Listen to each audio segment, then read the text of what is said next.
My siblings refused to let me come to their weddings, so I returned the favor. I have 4 significantly older siblings, all of whom are now married. I wasn't invited to any of their weddings because each one had a child-free wedding. I assumed I'd be the exception since I'm their sibling, but no. My oldest sibling was the first to have a child-free wedding, and then the others followed suit. When my oldest brother got married, I was 10 years old. So while I was disappointed, I kind of understood why I wasn't invited.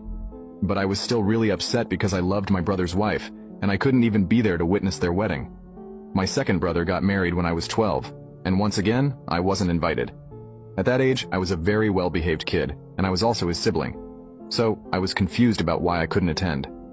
My sister got married when I was 15. Initially, she didn't plan to have a child-free wedding, but the family convinced her by saying how wonderful it would be to have a wedding where children wouldn't cause chaos. So she decided to exclude everyone under 16. When I asked if I could be an exception, given I was her sister, and just 15 at the time, she firmly said no. Her reasoning was, if we make an exception for you, what about the other children? It wouldn't be fair.